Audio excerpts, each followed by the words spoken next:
Mbak Yu, mengenai Roy Kiyoshi yang tertangkap karena obat tidur sendiri, seperti apa sih? Mbak Yu udah mengira nggak sih, atau sebelumnya mengenal sosok Roy Kiyoshi akan mendapat masalah ini? Seperti apa sih? Jadi gini loh, secara pribadi saya tidak mengenal Roy Kiyoshi, tapi saya pernah bertemu sekali dan beberapa mungkin berulang kali saya lihat di televisi juga, tapi memang pernah sekali face to face di salah satu acara di televisi sebelah. Dan disitu saya untuk satu sama lain menerawang. Nah disitu kan gini, setiap orang mungkin bisa yang apa adanya, bisa yang menutupi kekurangannya, memprotek dirinya saat diterawang. Itu lumrah, karena kadang-kadang manusiawi juga. Di saat saya menebak atau menerawang seseorang, dia akan berusaha yang jangan sampai kelihatan semuanya. Itu hal yang manusiawi. Demikian dengan saya pun juga demikian juga. Di saat saya kurang bisa yang menerima apapun itu keadaan, itu manusiawi juga. Demikian juga Roy Kiyoshi. Di saat saya menerawang, saya lihat dia ada menutupi suatu hal, tapi itu kan haknya pribadi masing-masing. Saya pribadi orangnya baik, orangnya kalem, tapi banyak menyimpan beban, dan orangnya pendiam, orangnya berusaha yang percaya diri, dan orangnya juga sebenarnya asik, cuman dia terlalu gimana ya, mungkin orang pikirnya lain sama kita ya kan, tiap orang lain-lain ya. Tapi jelas masalah indigo atau tidaknya saya tidak bisa bicara di sini. Tapi saya sempat bicara bisik-bisik waktu setelah syuting itu, dan saya akan waktu syuting itu saya bicara bahwa Roy Kiyoshi harus lurus, jangan belok-belok. Lurus aja. Kalau nggak lurus nanti ada apa-apa. Dan jangan dirubah lagi wajahnya. Kalau dirubah lagi nanti hokinya hilang, akan bermasalah juga. Saya sudah bicara di situ, dan kalaupun sekarang ada masalah, saya bilang aja saya nggak mau itu seakan terawangan saya hanya kebetulan saja. Tapi dari karakter, dan saya bilang kurang percaya diri, mereka sih kayak banyak beban. Dari itu biasanya kalau orang banyak beban, dia susah tidur, insomnia itu hal yang wajar dari orang yang merasa gelisah. Demikian saya juga insomnia dari SMP. Tapi ada cara, beberapa paranormal itu kan punya cara-cara sendiri untuk menghilangi rasa insomnia yang luar biasa. Saya di SMP, tapi sekarang tuh berangsur-angsur membaik. Yang saya lakukan dengan wirid atau puasa mutih atau melakukan aktivitas apapun itu, yang penting yang berbau positif. Dan tiap paranormal melakukan aktivitasnya untuk menanggulangi insomnia masing-masing. Demikian dengan Roy. Nah, Roy mungkin kurang terbuka dengan temennya, mungkin jadi beberapa hal yang dia simpan jadinya seperti ini. Ini ada terkaitannya dengan keilmuan dia nggak sih Mbak Yu, atau orang-orang anak-anak indigo emang biasanya susah tidur atau seperti apa? Jadi gini, saya bilang paranormal bukan berarti harus melakukan aktivitas seperti minum obat seperti ini. Tapi memang paranormal pun indigo itu memang susah tidur, biasanya dia akan melihat gini, seperti saya pun, atau mungkin di luar sana juga yang punya kelebihan, pasti melihat suatu hal itu tidak bisa melihat jamnya, kadang malam, siang, malam, pagi, itu berbagai hal yang ada seperti wangsit, ada yang seperti pandangan atau terawangan itu benar datangnya itu tidak bisa dilihat jamnya. Kadang kita melihat itu sampai pagi pun, kadang-kadang kita tuh hanya bisa membayangkan dan melihat, dan menerawang itu tidak bisa dilihat di menitnya jam berapa tidak bisa.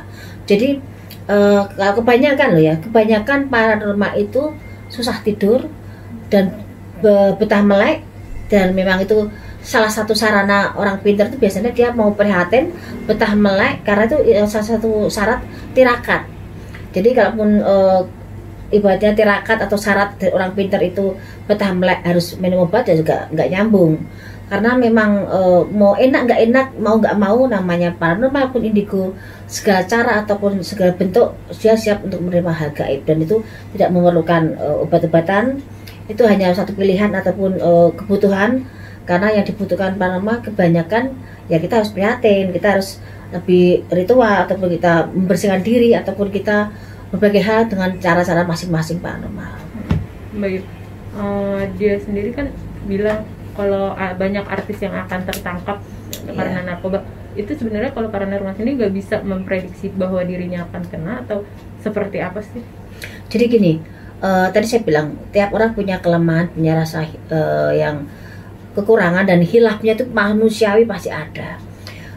Di situ saya lihat Roy menerawang karena dia pekerjaannya indigo, dan dia menerawang untuk 2020 soal beberapa artis. Jadi dia tidak mengatakan dirinya juga akan ketangkap, tidak, karena dia hanya mengatakan bahwa akan banyak kasus narkoba. Itu kan di situ kan kasus narkoba itu kan luas cakupannya, karena narkoba itu kan berbagai macam. Dan di situ Roy bicara karena memang sebagai indigo dia mengatakan banyak artis yang tertangkap, tapi bukan Roy Kiyoshi dirinya sendiri. Mungkin banyak yang berkata mungkin paranormal kalau nggak bisa melihat dirinya sendiri, dan tiap paranormal tidak bisa seperti itu juga, karena menerawang itu tidak seperti yang sulapan, seperti dokter nyuntik sendirinya juga belum tentu bisa juga, ada yang bisa ada yang enggak. Tapi sedemikian juga dengan paranormal. Jadi di saat dia menerawang dirinya sendiri, mungkin kepengennya yang baik walaupun banyak yang tidak baik, ada yang tidak yang baik kepengennya yang baik. Jadi dibulak-balik aja, wah saya memikirkan satu hal yang tidak baik, saya kepengen baik. Ada yang terlihat tidak baik, saya juga kepengen baik. Jadi jiwa paranormal itu memberontak di saat dia melihat suatu hal yang tidak baik. Jadi kepengennya melakukan suatu hal yang kebaikan, melakukan suatu hal yang pandangan-pandangan yang wangsit yang tidak baik, kepengennya juga baik aja. Jadi kembali ke manusianya. Berarti dengan begitu dinyatakan kalau kekurangan dari paranormal sendiri adalah tidak bisa menerawang nasib dirinya sendiri, atau seperti apa? Bukan seperti itu. Jadi tadi saya bilang paranormal, tiap satu paranormal lainnya itu punya kelebihan dan kekurangan masing-masing. Jadi tidak bisa dikategorikan paranormal semua tidak bisa menerawang, tidak seperti itu. Saya pernah berapa kali saya berusaha untuk tidak mau tahu dengan terawangan saya. Itu imbasnya saya sendiri kena masalah. Saya juga boleh pergi hari itu karena saya sudah punya bayangan naik motor, naik angkotnya masuk rumah sakit. Tapi saya nekat, jebret saya keseret angkot, naik motor ya keseret angkotnya dibawa, saya dimasukin ke rumah sakit pakai angkot itu. Nah itu yang plat nomor pun kelihatan banget, itu salah satu hal yang saya terjang, itu namanya firasat. Ada juga yang ibaratnya saya kok punya firasat ini kaki saya akan kebakar ya, kok ada merahnya, tapi saya terjang kebakar benar. Itu untuk diri sendiri kelihatan, tapi tidak semuanya terlihat walaupun kita punya pandangan, dan kadang-kadang terlihat pun tidak bisa dibicarakan. Jadi saya tidak bisa bilang tiap paranormal bisa tidak melihat, itu tergantung dia punya kelebihan dan dia di posisi mana, karena paranormal itu kan jenisnya macam-macam, ada yang bisa ini, bisa itu, bisa yang berbagai hal, dan tidak semuanya bisa menerawang. Karena seperti orang sekolah, paranormal itu bagiannya sendiri-sendiri. Jadi kalaupun ada yang bagian menerawang, belum tentu bisa menerawang, iya. Tapi menerawang orang lain kebanyakan ya bisa, tapi tidak langsung tepat, tapi perlu waktu juga. Kadang-kadang tepat itu menurut saya hanya kebetulan. Tapi kalaupun tepat, punya bayangan pun, saya punya bayangan nih, tapi kadang-kadang saya bacakan nunggu waktu dulu, karena tidak semua yang apa yang kita lihat bisa kita bicarakan langsung saat itu juga. Jadi kita harus pintar-pintar mengatur dan mengatur bahasa, agar jangan sampai orang mengerti dan mengira kita yang berpikirnya menerawang asal, karena semua harus dipertanggungjawabkan. Seperti itu. Kalau klasifikasi dari indigo sendiri, kekurangan dan kelebihannya apa dibanding mungkin yang paranormal ya? Yang Mbak Yu tahu. Jadi gini, kok setahu saya entah paranormal entah indigo hampir sama kalau menurut saya. Cuman mungkin lebih kemajuannya dengan bahasa indigo itu lain lagi, karena dia lebih mengerti dari lahirnya itu memang sudah ada bakat indigonya melihat satu hal, melihat apa sebuah sensitif, dan dia biasanya ada yang menemani, ada yang punya teman yang tidak kelihatan, itu juga ada indigo itu, dan dia bisa melihat satu hal. Tapi itu juga belum tentu bisa menerawang, karena indigo belum tentu bisa menerawang, tapi dia punya kelebihan seperti itu. Dia sensitif, dia bisa merasakan, dia bisa ada juga yang sensitifnya sampai melihat, bisa menembus sampai di mana orang tuh punya masa lalu dan masa depan, seperti itu. Tapi menerawang dia punya keilmuan menerawang, tapi menerawang juga bisa dengan seperti beberapa ilmu yang digolongkan dengan orang punya menerawang. Biasanya dia punya beberapa ilmu yang disatukan. Jadi mungkin paranormal itu lebih luas, kalau indigo lebih mempersempit. Tapi indigo paranormal ada garis merahnya, ada benang merahnya, bahwa mereka bisa sensitif dalam melihat satu hal yang gaib. Jadi paranormal itu bisa dipelajari, bisa karena bakat alam, bisa karena memang ada garis keturunan, memang takdirnya yang kuasa. Kalau indigo memang dari lahirnya dia memang punya garis indigo yang punya sensitif dalam hal gaib. Tapi kadang dipergunakan atau tidaknya kembali ke manusianya, karena kadang ada yang kepengen ditutup, kadang kepengen ada yang tidak mau dipakai, tapi ada yang malah justru diasah dan dipergunakan untuk dalam hidupnya, seperti itu. Mbak Yu terakhir ketemu Roy Kiyoshi sendiri seperti apa? Terus menyangka nggak sih kalau dia akhirnya terlibat di narkotika kayak gini golongan? Gini loh, satu sebenarnya juga prihatin dengan adanya kasus Roy Kiyoshi seperti ini, tapi saya tidak bisa menyalahkan juga karena sampai di dalam mana saya juga tidak tahu. Tapi saya lihat mungkin ini faktor kurang keterbukaan juga dengan orang tua, komunikasinya walaupun dekat dengan ibunya, kayaknya ada satu beban yang Roy Kiyoshi juga tidak bisa bicara. Tapi apapun itu, saya sangat salut dengan jiwa pribadi Roy Kiyoshi. Saya suka karena dia salah satu pendobrak indigo di televisi kita kan, yang sangat luar biasa kemampuannya waktu itu. Berbagai tayangan kan Roy Kiyoshi sangat fenomena waktu itu ya. Tapi kan bagus atau tidaknya atau bisa atau tidaknya saya tidak mau bicara di sini. Yang jelas orang tahunya kan Roy Kiyoshi indigo ya. Semoga dengan adanya masalah ini ada banyak pembelajaran dan Roy Kiyoshi bisa perbaiki semuanya, karena saya yakin rezekinya Roy Kiyoshi masih ada, banyak waktu untuk bisa perbaiki, lebih banyak teman lagi, lebih banyak berbagi lagi, dan jangan takut karena rezeki udah ada yang ngatur. Jadi kalau tidak ada kerja di saat kondisi seperti ini, jangan terlalu ketegang karena rezeki udah kalau dikejar, kalau belum ada waktunya juga akan tidak dapat. Tapi dengan ketenangan Roy Kiyoshi, dengan banyak syukur, banyak berbagi, insya Allah Roy Kiyoshi akan tetap banyak rezekinya. Jadi jangan terlalu menekan untuk mencari rezeki, mengejar seperti apa karena belum waktunya. Karena tak lihat Roy Kiyoshi kayak tidak nyaman kalau dia tidak kerja dan tidak menghasilkan gitu loh. Jadi kayak ketakutan yang bagaimana saya tidak bisa menghasilkan, saya bagaimana nanti saya ke depan seperti apa. Jadi kayak ketegangan-ketegangan seperti itu ada saya lihat. Tapi memang dia punya ciri khas sendiri Roy Kiyoshi. Saya pribadi saya ketemu pun enak diajak bicara dan kita segitu tukar pikiran. Di situ saya bisa menilai karakter Roy Kiyoshi satu sama lain dan hal yang aura-aura tersendiri juga ada cerita-cerita dalam hidupnya saya bisa melihat. Dan saya tidak ada hubungan dengan Evelyn itu tidak ada. Kalau menurut saya loh, tidak ada. Waktu itu saat ketemu itu kan dia masih ada hubungan dengan Evelyn. Kalau menurut saya sih nggak ada hubungan, dia hanya saling support satu sama lain karena satu sama lain memang butuh pasangan, tapi satu sama lain hanya saling menjajaki aja untuk kepentingan jalan bareng aja. Akhirnya direhab mengira, kalau udah mengira belum sih maksudnya Mbak Yu? Oh pasti ini dari awal pasti. Iya, saya waktu kemarin ada yang media wawancara sama saya bilang sama media, ada mungkin udah tayang mungkin, saya bilang sebentar lagi juga direhab, jadi nggak kan lama Roy Kiyoshi, sebentar lagi juga akan keluar. Tapi coba perlu proses dulu, biarkan aparat yang memperdalam dulu seperti apa, biarkan pengacaranya tanyakan dulu ataupun ngurus dulu bagaimana Roy Kiyoshi bisa diperbaiki ataupun diurus di dalamnya. Karena gini, hal seperti ini kan sangat susah, pengacara pun mengurus ataupun menunggu polisi memperdalam soal kasus ini pun kan juga perlu waktu. Jadi waktu itu saya bilang tunggu dulu, biarkan polisi yang bekerja, biarkan pengacaranya mengatur. Tapi sebentar juga nanti Roy Kiyoshi juga akan keluar, nggak akan lama kan, karena dia masih punya karir dan bisa tanggulangi dengan kondisi Roy Kiyoshi. Bahkan sebentar lagi juga akan keluar, saya bilang gitu. Tapi nggak tahu ditanya ke semua apa enggak ini. Yang jelas saya pernah bilang bahwa nggak akan lama Roy Kiyoshi dan sebentar aja nanti akan direhab ya, bukan, saya waktu itu bukan direhab karena saya bilang gini, sebentar lagi cuma keluar tapi cuma perlu waktu dan direhab juga sebentar.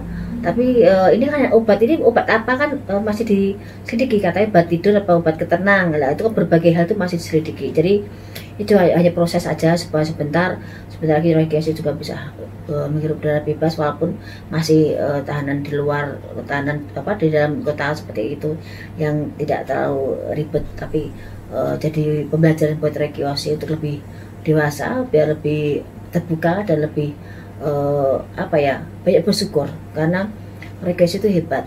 Jadi jangan takut untuk masa turun karena rezeki dan keilmuan itu Tuhan yang ngasih, pasti akan dibagi-bagi di saat tepat dan saat orang yang memang membutuhkan itu. Tapi dampak dari kasus ini apa sih Mbak Yu ke karir atau ke hidupnya Roy Kiyoshi?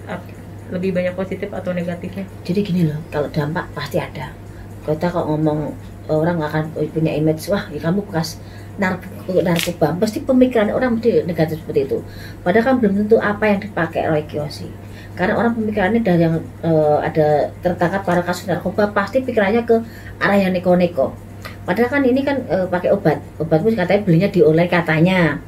Tapi apapun itu kan orang pasti punya pemikiran yang negatif, walaupun tidak semuanya. Dan face-nya mungkin wah penggemar-penggemar Roy Kiyoshi mungkin akan banyak berdoa untuk bagaimana Roy Kiyoshi bisa bangkit. Itu memang perlu sebagai orang yang kita kenal, tidaknya kita memberi support bahwa kebaikan itu, kita menanam kebaikan tidak ada salahnya. Jadi untuk karirnya ya masih bagus, masih panjang, cuma dia akan lebih percaya dirinya berkurang. Dia percaya dirinya berkurang hanya karena kasus ini, dia jadi agak minder, jadi agak yang berpikir. Tapi justru di sini pun Roy Kiyoshi lebih bisa bangkit, lebih percaya diri lagi. Dari waktu itu kan saya di Terawang, saya kan bilang waktu Terawang di satu acara itu, Roy Kiyoshi harus lebih percaya diri lagi, karena kadang-kadang Roy Kiyoshi merubah-rubah wajah dan perasaannya kurang percaya diri dan membentuk sedemikian rupa. Banyak syukur tidak akan seperti itu, saya bilang itu.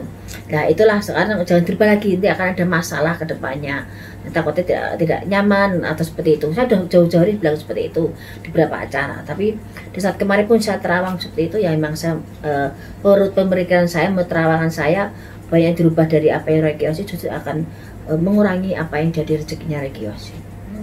Mengenai katanya dia banyak diganggu makhluk halus di Polres, seperti apa sih? Kan malah diketawain sama pihak polisi kan, seperti apa? Jadi gini loh, kok namanya dimanapun namanya makhluk halus itu ada, nggak di Polres, nggak di rumah sakit, nggak di rumah sendiri, itu banyak. Segala bentuk apa itulah yang jadi pertanyaan. Tapi kan dengan adanya kasus seperti ini, kadang-kadang orang jadi yang nggak percaya, kamu aja melihat dirimu sendiri, tidak bisa. Itu kadang-kadang orang jadi rasa percayanya jadi berkurang karena masalah yang narkoba ini. Kamu aja ketangkap, nggak tahu kalau kamu ketangkap. Jadi orang kan akan berpikir seperti itu. Jadi saat dia melihat apapun yang memang betul, ya orang kadang-kadang percaya atau tidaknya kan orang ragu-ragu jadinya. Ya karena masalah ini jadi orang jadi kurang percaya kualitas Roy Kiyoshi soal kemampuannya Indigo tadi. Tapi kan dari garis besarnya tadi kan saya bilang mau sampai di mana kualitasnya. Yang jelas Roy Kiyoshi bisa membuktikan selama berapa tahun ini dia punya kelas di Indigo dan di televisi dia luar biasa. Jadi apapun itu Roy Kiyoshi memang hebat. Kalau misalnya dalam bentuk apapun, saya nggak mau berpikir negatif, saya mau berpikir positif bahwa Roy Kiyoshi masih punya kesempatan. Dan seberapa kualitasnya dia Indigo itu biarkan orang yang menilai satu sama lain, tapi secara garis besar Roy Kiyoshi yang bisa mendobrak dunia paranormal ataupun Indigo di televisi di beberapa tahun ini. Kesannya mungkin Mbak Yu untuk Roy Kiyoshi? Roy Kiyoshi anak yang luar biasa, anak muda. Ibaratnya tuh kalau hitungan itu mungkin anak saya ya, masih muda dia. Mungkin dari segi orang tua saya akan bicara seperti ini. Buat Roy Kiyoshi semoga kuat dan perbaiki semuanya, lebih percaya diri, tidak usah dirubah lagi bentuk apapun itu, banyak bersyukur karena kurnia Tuhan dan rezeki yang sudah diberikan Tuhan luar biasa saat ini. Baiknya disyukuri dan banyak berbagi, tidak usah takut. Rezeki dan keilmuan sudah ada bagiannya masing-masing dalam kehidupan ini. Kalau dipikirkan, kalau ditakuti, kalaupun kamu kejar, kalau belum waktunya juga tidak bisa. Tapi memang sudah bagiannya, tanpa kamu berusaha payah pun Tuhan akan memberikan itu. Semuanya sudah ada yang ngatur, tinggal kita berupaya dan berpikir positif. Tidak perlu melakukan hal yang negatif, karena positif pasti bisa menghasilkan yang luar biasa. Baik, tadi bilang karena dia sering merubah bentuk wajah itu merubah hokinya juga. Memang seperti itu. Ya, jadi gini loh. Ada berapa orang yang merubah wajahnya jadi hoki, ada. Tapi ada juga orang yang merubah wajah jadi tidak hoki, ada. Bentuk rambut, bentuk hidung, bentuk mata, bentuk bibir, itu ada hoki-hokian. Kita kalau ngomong hoki lah ya, ada hoki-hoki yang bisa dirubah. Katakan hidungnya seperti ini, walaupun bentuknya tidak bagus, tapi kalau itu hokinya, itu akan mendatangkan rezeki. Tapi ada juga yang ini kurang bagus, tapi dibentuk akan mendatangkan hoki. Tapi untuk Roy Kiyoshi memang ada sebagian yang terlalu dirubah banget, dan itu justru hokinya agak berkurang. Justru satu suka Roy Kiyoshi yang kemarin-kemarin waktu Karma yang pertama itu, dia yang itu udah cukup lah. Dia banyak dirubah waktu itu juga di Karma pertama itu udah banyak dirubah, tapi kesini semakin banyak dirubah lagi. itu justru yang tidak bagus buat Roy Kiyoshi. Jadi justru saya lihat yang pertama kali lihat di profilnya Roy Kiyoshi dulu sebelum masuk TV itu agak gemuk ya, tapi disitu kelihatan lakinya, kelihatan wibawanya, kelihatan yang ada indigonya. Tapi kalau sininya Roy Kiyoshi membentuk kualitasnya, membentuk profilnya seperti stylenya Korea ya, dan dia mungkin penggemar style Korea dan membentuk semua wajah-wajahnya dengan keinginan Roy Kiyoshi, sedangkan tidak dipertimbangkan lebih dan kurangnya, hanya ingin memburu keinginan aja. Sayang, sangat disayangkan. Tapi itulah Roy Kiyoshi dengan segala lebih dan kurangnya, karena masih ada banyak hal yang positif dan hal yang baik masih bisa digali dari Roy Kiyoshi, walaupun ada kekurangan tapi kebaikan masih ada, jadi nggak usah khawatir. Cuman lebih baik banyak bersyukur, itu lebih bagus. Terlambat nggak sih maksudnya kalau misalnya untuk memperbaiki hoki karena udah dirubah juga, atau udahlah syukuri aja ya udah? Oh, katakan terlambat, tidak ada kata terlambat ya, semuanya masih perlu waktu, masih ada waktu. Cuman hasilnya seperti apa tidak akan seperti yang semula. Jadi katakan udah melakukan A tapi hasilnya kok dari C, itu karena hasil dari suatu perkara yang dilakukan sekarang. Karena hoki yang dirubah belum tentu hasil juga sama dengan apa yang ada sekarang. Tapi ada juga yang tadinya tidak bagus tapi dirubah hasil juga akan baik. Tapi untuk Roy Kiyoshi sendiri ada beberapa hal yang dirubah tapi tidak terang bagus. Tapi Roy Kiyoshi punya kelebihan yang lain yang bisa ditonjolkan selain wajah dengan stylenya. Jadi Roy Kiyoshi membentuk sedemikian rupa biar dia lebih percaya diri lagi dan mempunyai ciri khas sendiri. Tapi itulah Roy Kiyoshi dengan kehebatannya. Oke, siap.